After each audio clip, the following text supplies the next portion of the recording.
السلام عليكم ورحمة الله وبركاته. Waalaikumsalam warahmatullahi wabarakatuh. الحمد لله والصلاة والسلام على رسول الله وعلى آله وصحبه ومن والاه. Anak-anak Ustaz yang Ustaz cintai dan Ustaz banggakan, kita bersyukur kepada Allah Tabaraka wa Ta'ala atas seluruh nikmat dan karunia-Nya yang masih Ia berikan kepada kita.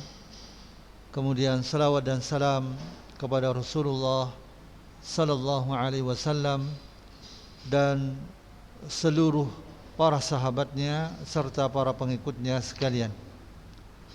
Anak-anak Ustaz yang saya cintai dan saya banggakan, kaifa halukum? Khair alhamdulillah Ustaz. Ya, alhamdulillah. Ya. Kita akan melanjutkan kembali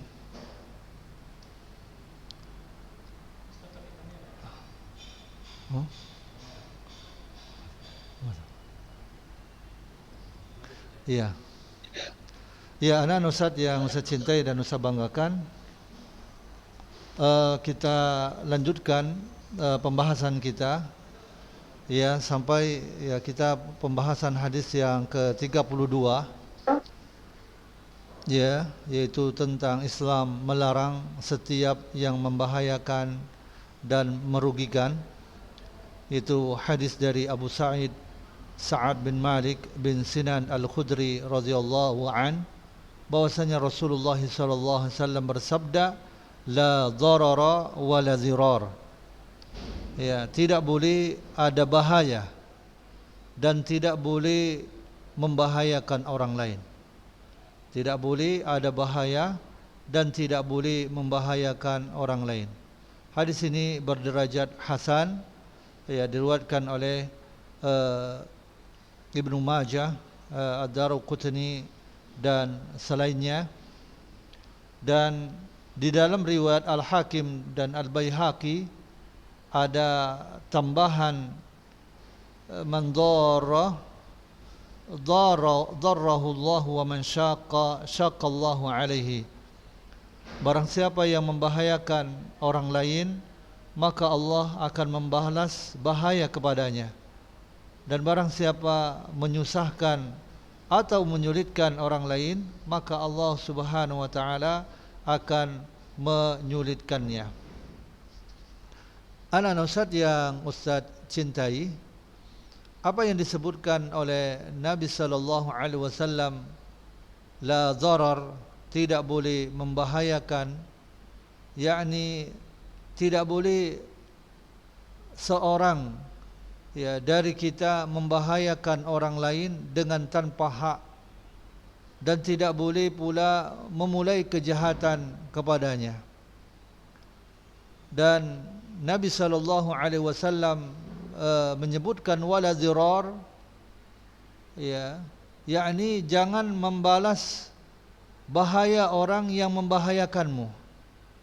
Ya, jika seorang mencaci makimu, jangan kamu balas mencacinya. Jika ia memukulmu, jangan kamu balas memukulnya, tetapi tuntutlah hakmu darinya kepada hakim. Ya, tuntutlah hakmu darinya kepada penguasa dengan tidak membalas terlebih dahulu. Ya, jadi jika dua orang saling mencaci maki atau saling menuduh, maka tidak berlaku tuntut balas. Akan tetapi masing-masing berhak menuntut haknya di hadapan hakim. Nabi sallallahu alaihi wasallam bersabda, al-mustabbani ma qala fa'ala al-badi'i ma lam ya'tadil mazlum. Dua orang yang saling mencaci maki, apa yang dikatakan, yang diucapkan keduanya, maka dosanya dilimpahkan kepada yang lebih dahulu memulainya. Selama orang yang dizalimi tidak melampaui batas, maksudnya dengan caci maki yang berlebihan. Nah, hadis ini menjelaskan kaidah la dharar wa la dhirar. Para ahli fikih mengkiaskan semua perkara-perkara yang berbahaya dengan kaidah ini, terutama hal-hal kontemporer yang tidak ada pada zaman Nabi SAW. Contohnya narkoba, rokok, ya, ini semuanya adalah haram hukumnya karena termasuk dalam kaidah ini, ya, karena dia adalah bahaya dan membahayakan orang lain, ya, dan banyak sekali contoh-contoh yang lain yang bisa diambil melalui kaidah ini. Kesimpulannya bahwa Nabi SAW menolak bahaya dan hal yang menimbulkan bahaya tanpa alasan yang benar. Adapun menimbulkan bahaya kepada seseorang dengan cara yang benar, karena orang tersebut melanggar hukum-hukum Allah, ya, karena ia dihukum itu sesuai dengan kejahatannya, atau karena ia menzalimi orang lain, karenanya orang yang dizalimi meminta balasan dengan adil, maka itu bukan yang dimaksud dari hadis ini. Karena yang dimaksud dalam hadis ini adalah yang menimbulkan bahaya dengan cara yang tidak benar, ya, la dharar, ya, yaitu seseorang merokok atau menggunakan narkoba, dia telah berbuat bahaya terhadap dirinya, maka wajib dicegah, wajib berhenti, karena ia telah berbuat zalim terhadap dirinya dan juga membahayakan orang lain. Wala dhirar, dan jangan membahayakan orang lain, tidak boleh membahayakan orang lain, ya, yaitu seseorang berkhianat, menipu kepada kita, maka kita tidak boleh membalas menipu atau mengkhianatinya, tidak boleh. Atau si fulan menzinai atau memperkosai, ya, memperkosa seorang wanita, yaitu si B, maka keluarga yang dizinai, ya, keluarga si B, ya, tidak boleh membalas dengan menzinai keluarganya si A. Akan tetapi hendaknya dia melaporkannya kepada penguasa agar pelakunya itu dihukum. Tidak boleh membalasnya. Seseorang menzinai, ya, adik kita misalkan, kita tidak boleh dengan membalasnya menzinai keluarganya. Ya, tidak boleh. Akan tetapi yang hendaknya kita lakukan adalah, ya, kita laporkan kepada penguasa, ya, kepada penguasa. Walaupun memang di dalam negara kita ini, khususnya tentang masalah perzinahan, itu tidak ada hukumnya, kecuali antara perzinahan antara seseorang yang sudah menikah, ya. Ya, anak-anak Ustaz yang Ustaz cintai dan Ustaz banggakan, ya, haram bagi kita menimbulkan kemudaratan, hal yang membahayakan kepada seorang muslim, ya, di mana hadis ini menunjukkan bahwa seorang muslim itu tidak boleh membahayakan orang lain tanpa alasan yang benar, ya, ia tidak boleh membahayakan orang yang membahayakannya, tidak boleh mencaci orang yang mencacinya, tidak boleh memukul orang yang memukulnya, tetapi mintalah haknya melalui hakim, ya, mintalah haknya itu kepada melalui hakim, tanpa harus mencaci maki. Ya, Rasulullah SAW melarang membahayakan kaum muslimin, ya, banyak di dalam hadis, inna dima'akum wa amwalakum haramun alaikum, sesungguhnya darah kalian dan harta kalian haram atas kalian, ya, menimbulkan bahaya kepada seorang muslim pada kehormatannya, hartanya, jiwanya. Ini kezaliman yang diharamkan oleh Allah Subhanahu wa taala. Ya, Rasulullah SAW bersabda, ya, dari hadis yang beliau riwayatkan dari Allah Tabaraka wa taala, Allah Taala berfirman, ya ibadi inni haramtu zulma ala nafsi wa ja'altuhu bainakum muharrama fala tazalamu. Wahai hamba-hambaku, kata Allah, sesungguhnya aku mengharamkan kezaliman atas diriku dan aku menjadikannya haram di antara kalian, maka janganlah kalian saling menzalimi. Anak-anak Ustadz yang Ustadz cintai, ya banyak ya tindakan-tindakan yang memberikan bahaya kepada orang lain, ya, ya bisa dari ya, banyak ya contoh-contoh yang seperti ini, ya seperti halnya di dalam masalah wasiat, ya, ya begitu juga ya, ya di dalam masalah rujuk nikah, ya begitu juga di dalam masalah bersumpah tidak menggauli istri, begitu juga di dalam masalah menyusui, ya, ya banyak. Begitu juga, ya masuk juga di dalam masalah jual beli, seperti halnya jual beli ina, jual beli dengan lemparan batu, jual beli yang tidak jelas, ya jual beli dengan riba, ya, ya begitu juga ya, banyak ya contoh hal-hal yang membahayakan ini, ya la dharar, ya yang menimbulkan mudarat. Nabi SAW menyebutkan wala zirar, dan tidak boleh memudaratkan, ya bahwa Allah Subhanahu wa taala tidaklah membebani hamba-hambanya untuk mengerjakan yang mendatangkan bahaya kepada mereka.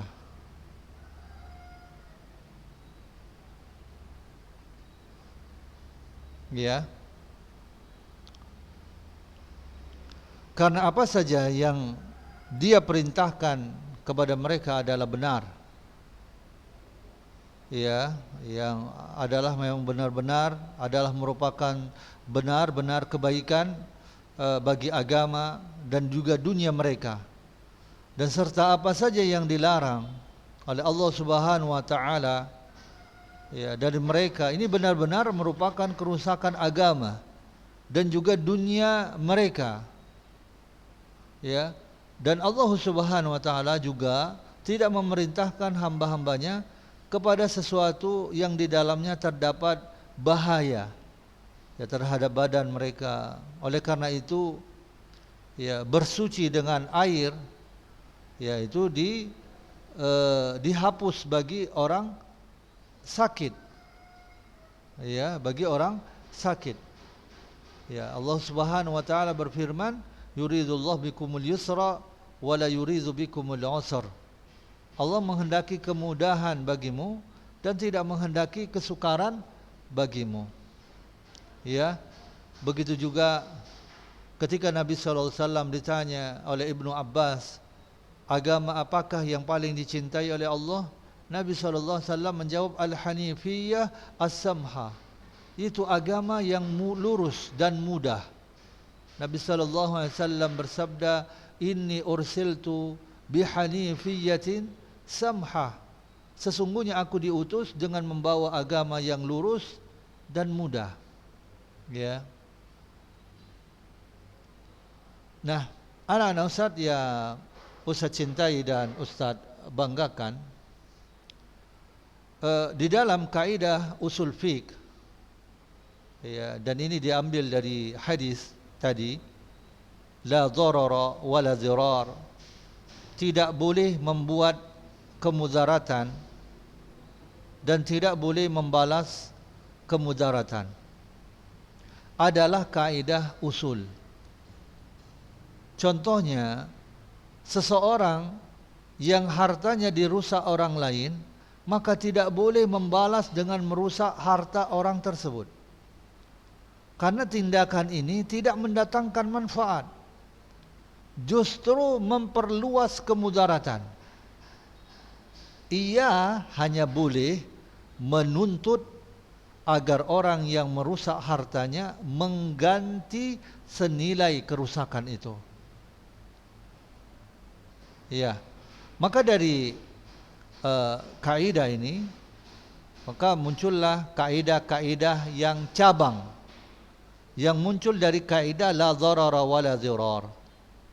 Ya, tidak boleh membuat kemudaratan dan tidak boleh membalas kemudaratan. Maka ada kaidah-kaidah cabang yang muncul dari kaidah ini, dari kaidah la dharara wala dhirar. Yang pertama yaitu kaidah ad-dhararu yudfa'u biqadril imkan. Kemudaratan harus dicegah semampunya. Bahaya harus dicegah semampunya. Maksudnya menghilangkan kemudaratan yang telah terjadi adalah suatu kewajiban. Juga diwajibkan untuk memperbaiki kerusakan yang telah ditimbulkan. Contohnya, jika ada seseorang yang membuat saluran air di jalan, kemudian saluran air tersebut mengganggu orang yang lewat, maka ia wajib menghancurkan saluran air itu dan juga mengganti atau memperbaiki kerusakan akibat saluran airnya. Yang kedua, kaidah yang kedua, ad-dhararu yuzalu. Kemudaratan harus dihilangkan. Artinya kemudaratan harus dicegah sebelum terjadi. Karena mencegah sesuatu lebih ringan dan lebih mudah daripada menghapus kemudaratan yang sudah terjadi. Bagaimanapun pencegahan lebih baik daripada pengobatan. Namun demikian, usaha untuk mencegah terjadinya kemudaratan ini tentunya dilakukan semampunya. Contohnya, khamar, narkoba, merokok, itu mengganggu dan membahayakan diri dan juga orang lain. Maka wajib dihilangkan. Karena itu, pemerintah dan majelis ulama wajib melarang mengkonsumsi barang-barang yang haram ini. Melarangnya dan juga ya melarang untuk menjualnya. Jadi tidak diperbolehkan ya. Ya wajib bagi mereka. Ya. Kemudian yang ketiga, kaidah yang ketiga, ad-dhararu la yuzalu bimislihi. Kemudaratan tidak dihilangkan dengan kemudaratan yang sebanding. Kemudaratan tidak dihilangkan dengan kemudaratan yang sebanding. Contohnya, seorang yang tanamannya dirusak orang lain tidak boleh membalas merusak tanamannya, tapi diadukan ke hakim atau minta ganti. Yang keempat, ad-dhararu al-ashaddu yuzalu bid-dhararil akhaffi. Kemudaratan yang lebih berat dihilangkan dengan kemudaratan yang lebih ringan. Contohnya, seorang hakim boleh mengambil dari orang kaya bagian harta lebih banyak dari yang seharusnya dizakatkan. Ya, bagian harta lebih banyak dari yang seharusnya dizakatkan. Jika zakat yang telah dikumpulkan belum bisa memenuhi untuk keperluan orang-orang fakir, karena kemudaratan dari pengambilan harta dari si kaya lebih ringan dibandingkan kemudaratan yang ditimbulkan apabila kebutuhan orang-orang fakir tidak terpenuhi. Ini kaidah yang keempat. Kemudian kaidah yang kelima, wa yatahammalu ad-dararul khasu lidaf'i dararin 'ammin. Membiarkan kemudaratan yang sifatnya khusus, ya, untuk menghilangkan kemudaratan yang sifatnya umum. Artinya, jika ada dua kemudaratan dalam satu masalah, maka kemudaratan yang sifatnya umum harus lebih diutamakan, meski akan menimbulkan kemudaratan bagi sekelompok kecil. Sebagai contoh, seorang hakim boleh memaksa seseorang yang menimbun barang agar menjual sesuai dengan harga pasar. Keputusan hakim tersebut pada dasarnya memang memudaratkan orang yang menimbun barang. Namun jika hakim membiarkannya, justru akan terjadi kemudaratan terhadap masyarakat luas. Ini yang kelima. Kemudian yang keenam, kaidah yang keenam yaitu darul mafasidi muqaddamun ala jalbil masalih. Menghindarkan kerusakan lebih diutamakan daripada mendatangkan kemaslahatan. Maksudnya, jika dalam satu perkara terdapat sisi kerusakan dan sisi kemaslahatan, maka lebih diutamakan menghindarkan kerusakan, meski dengan begitu mengabaikan sisi kemaslahatannya. Sebagai contoh, larangan menjual narkoba. Meskipun dengan menjualnya akan didapatkan keuntungan materi, ya, karena narkoba akan merusak akal, merusak hati, fisik, moral masyarakat, ya, itu dia. Nah, larangan menjual khamar, minuman keras, narkoba, dan menjual rokok karena kerusakannya besar terhadap diri, keluarga dan masyarakat, maka wajib dicegah meskipun ada keuntungan materi, pajak dan lainnya. Kemudian yang ketujuh, kaidah yang ketujuh, idza ta'arada al-mani'u wal muqtadi yuqaddamul mani'u. Apabila berhadapan antara penghalang dan pendukung, maka diutamakan sisi penghalangnya. Contohnya, larangan untuk membelanjakan harta milik bersama. Meskipun ia memiliki hak untuk membelanjakannya, namun jika ia membelanjakan, dapat memudaratkan anggota lainnya yang juga memilikinya. Kepemilikannya merupakan pendukung, sedangkan kepemilikan orang lain adalah penghalang. Itu dia. Ini kaidah yang ketujuh. Kemudian yang kedelapan,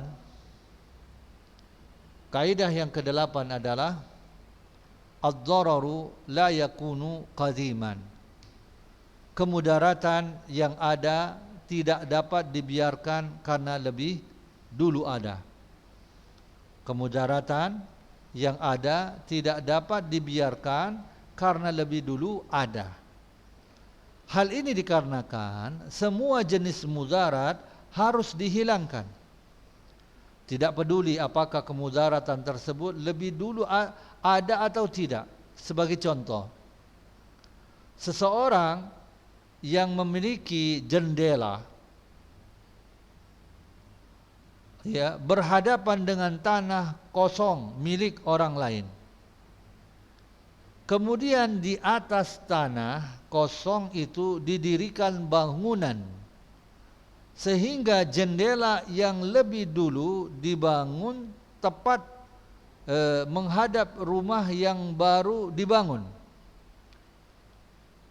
hingga mengganggu, ya, wanita yang menghuni rumah baru, maka jendela tersebut harus dipindah meskipun keberadaannya lebih dulu. Nah, kaidah ini merupakan kaidah yang membatasi kaidah lain, yaitu yang telah lama dibiarkan sebagaimana adanya. Kaidah ini sifatnya umum, mencakup segala sesuatu yang sifatnya telah ada terlebih dahulu. Contoh, seseorang yang mendapati kayu berada di atas dinding tetangganya, maka ia tidak boleh memindahkan kayu tersebut, karena kayu itu sudah di dinding itu sebelumnya dan diletakkan dengan benar, ya, dan diletakkan dengan benar. Nah, inilah apa yang disabdakan oleh Nabi sallallahu alaihi wasallam, la dharara wala zirar. Ya, la dharara wala zirar.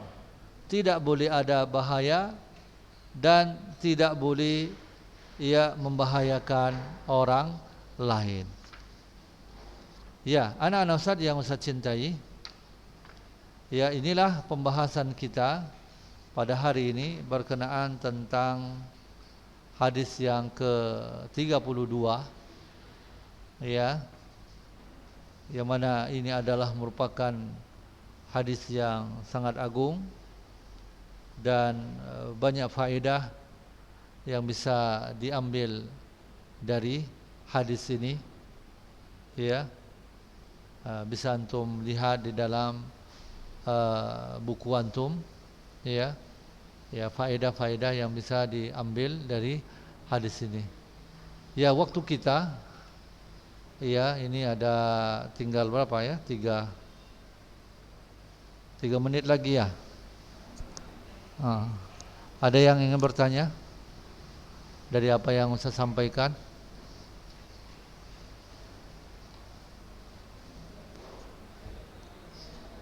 Ya, anak-anak Ustaz, ada pertanyaan? Enggak ada, Ustaz. Enggak ada. Sudah paham? Sudah paham semua? Insyaallah. Insyaallah, Insyaallah, ya. Ustaz. Ya, jangan lupa dihafal ya. Ini hadis-hadisnya yang sudah kita apakan, ya, nanti setorkan kepada Ustadz, ya. Ya, mungkin ini saja yang bisa Ustadz sampaikan. Ya, lebih dan kurang Ustadz mohon maaf. Ya, bila ada kesalahan ini datangnya dari diri Ustadz, dan bila ada kebaikannya ini datangnya dari Allah tabaraka wa taala. Wassallallahu ala nabiyyina Muhammad wa ala alihi washabbihi wasallam. Wassalamualaikum warahmatullahi wabarakatuh.